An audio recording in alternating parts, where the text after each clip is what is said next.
Ants, ants, ants in our pants. Ants, ants, ants in our pants.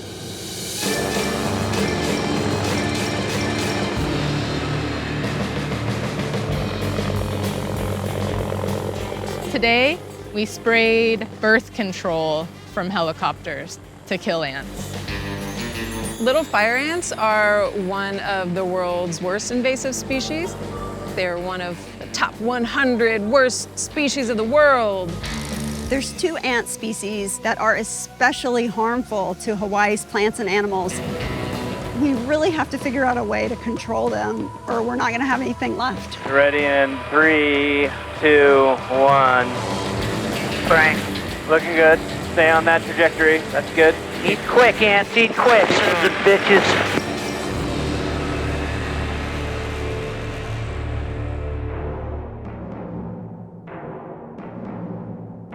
Hawaii has a really big little problem: invasive ants.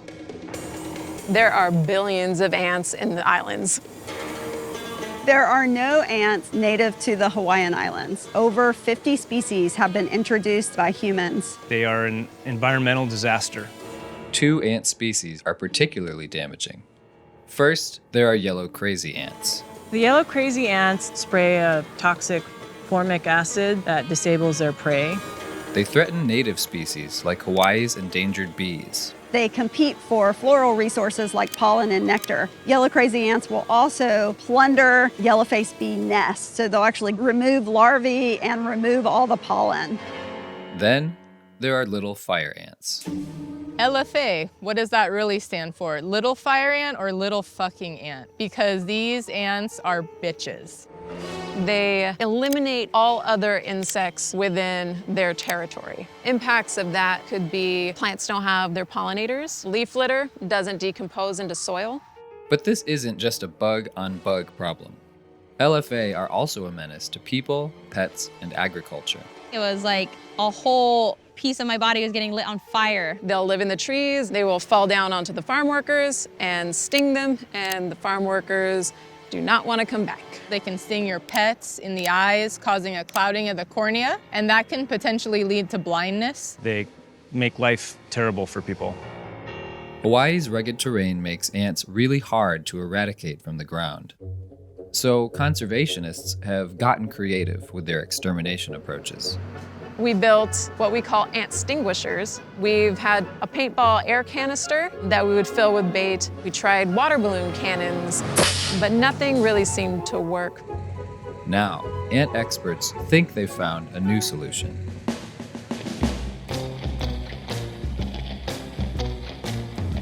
Little fire ants are out of control on Hawaii's Big Island, but on Maui, where infestations are more isolated, conservationists think they still have a shot at eradication.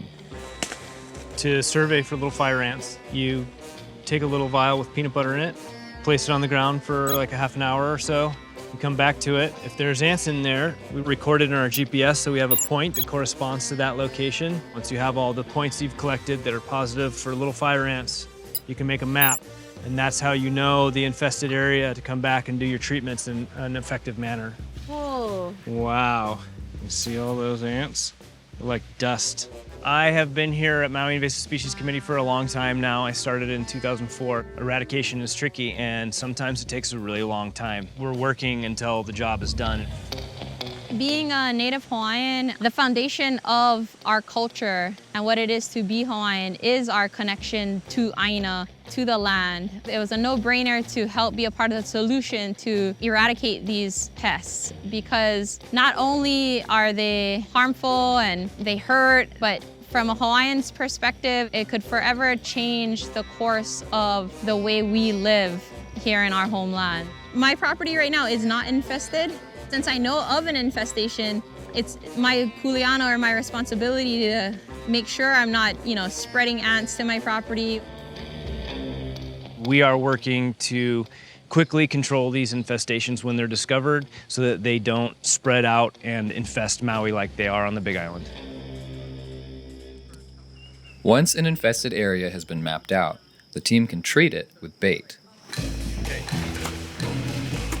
Our active ingredient is non-toxic and is kind of like birth control, so it makes the queens stop laying eggs.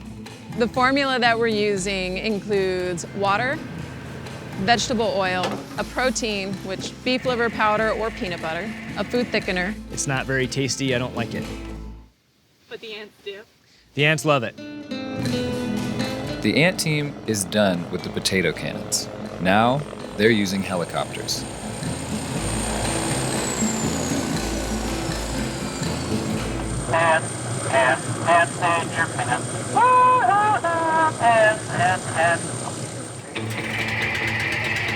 We were able to get permitting so that we could put this out in the environment. It's non-toxic even to the ants themselves, and so has very low impact on the environment. Okay, I'm coming up.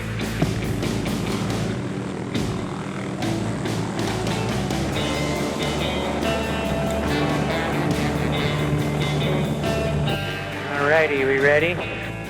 Tell me when you start. And begin. We're spraying. Cool. Ah, beautiful pattern this morning. As long as we continue to feed that to the ants every 6 weeks, the queens will no longer reproduce, and eventually workers will begin to die of old age, and so will the queens themselves.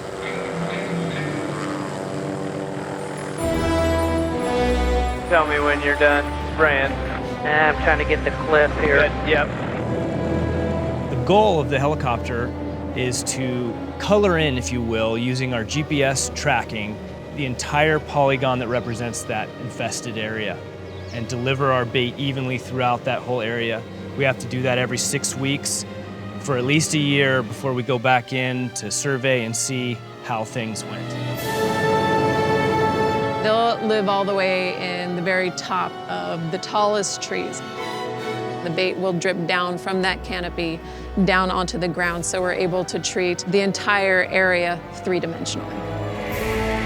It was exciting and rewarding. I knew watching the helicopter fly away each time it went off, it was helping address this problem.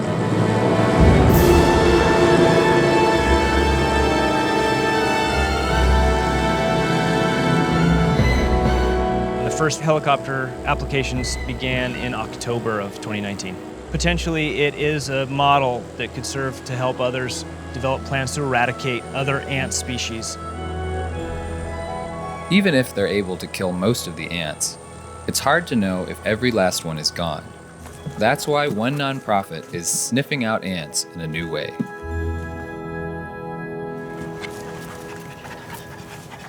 So whenever they veer off to the side, we pay close attention because it could mean that they're catching some kind of target odor. Kyoko Johnson trains dogs to find invasive species using their sense of smell. Today, she, Sandy Sue, and Ruger are searching for invasive devilweed.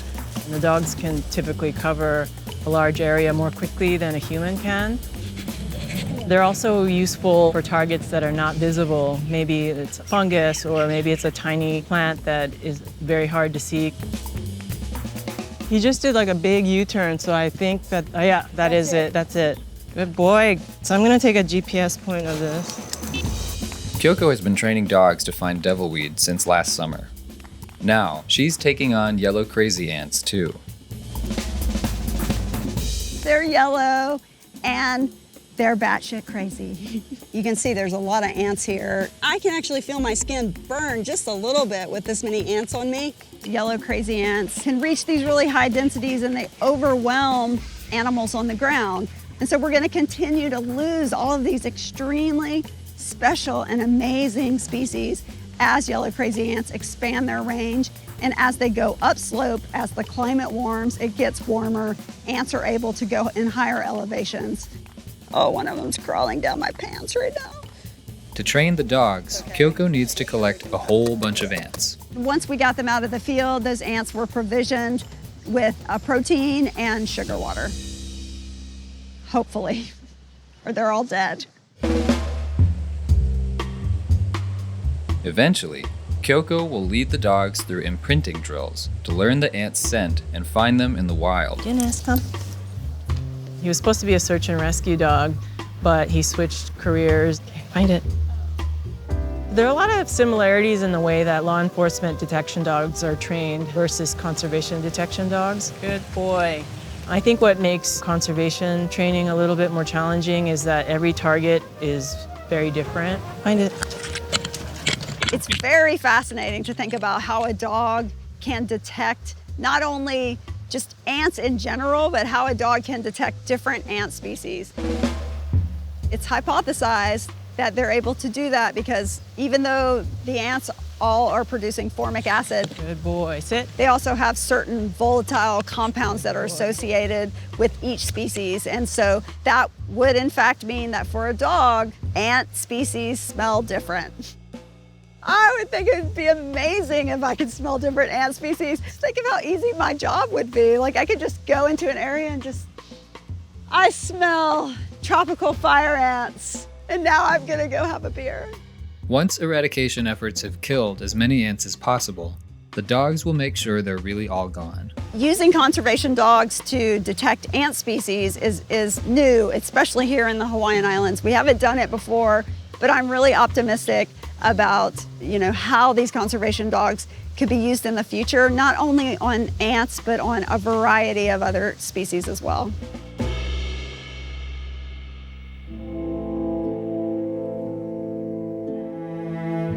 I spent a long time studying invasive ants, and I also used to be held down in tropical fire ant nests when I was little by my brother. And so I feel like in some ways I've come full circle. I hated ants so much when I was little, and then I went through the stage where I killed a bunch of ants. I eradicated ants from entire islands here in Hawaii. And now I just feel a respect for ants, and I feel a sadness for all invasive animals that we're focused on killing. They're living beings, and we as humans have introduced them, and it is our responsibility to get rid of them. But, I do feel feelings of sadness for killing anything. I'm a biologist. I study life.